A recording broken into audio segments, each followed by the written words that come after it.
Point number one, I want to say we should say yes to yourself. Say yes to yourself.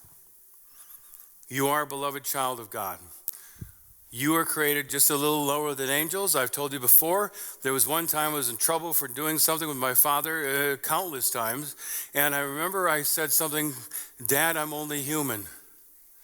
And my dad, a theologian and a pastor, was more mad about that than what I had done.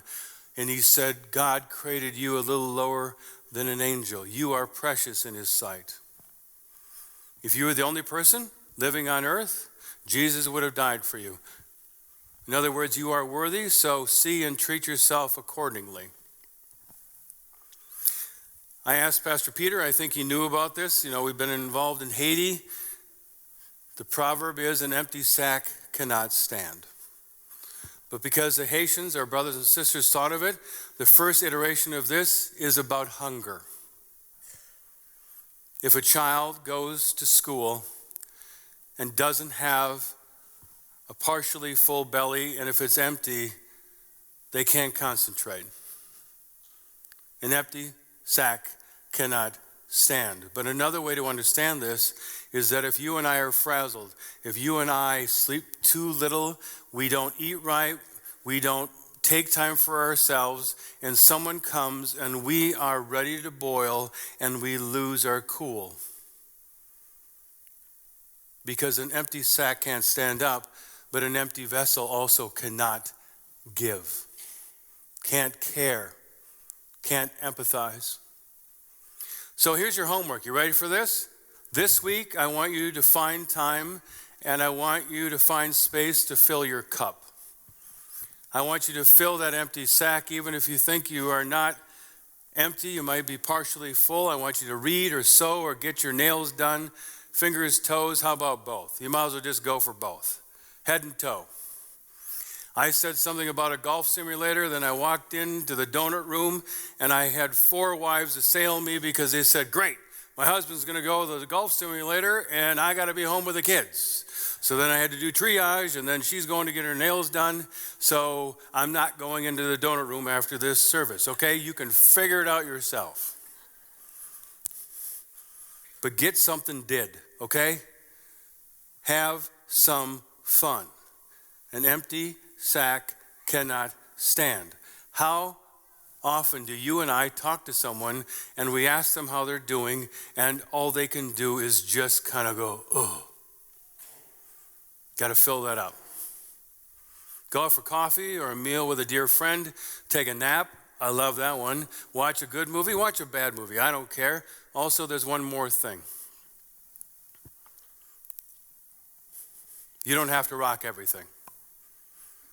You don't always have to be your best at being a spouse or a parent or employee or the greatest friend in the history of history.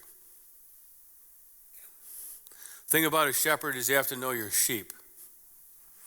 And I know what most of you are like, and I know your standards. And most of the people who are listening online, and most of the people, all the people I'm looking at, I don't think you suffer from the fact that you don't have goals and you don't have standards and you don't try to, do everything and have a place to put it. Perhaps you need to hear that you don't have to rock everything.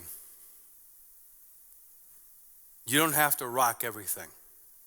But I think we, especially in the western suburbs and all the things we place upon our kids, is that we have to be great at everything all the time. Sometimes we're just going with the best we can do and have good intentions and say, well, the rest is up to God and I hope it's going to be fine and we got some duct tape.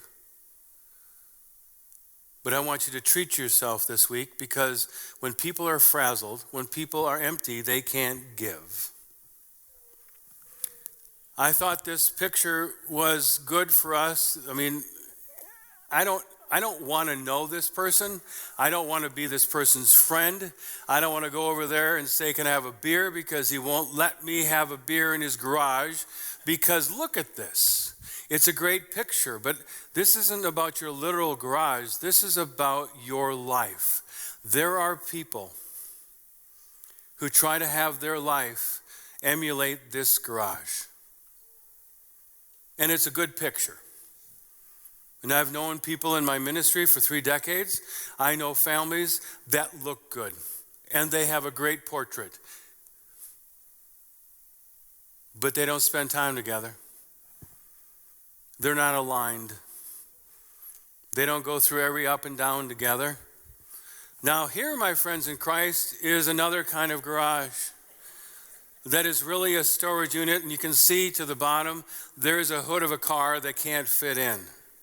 I don't think our life should be like that either. I think it should be this.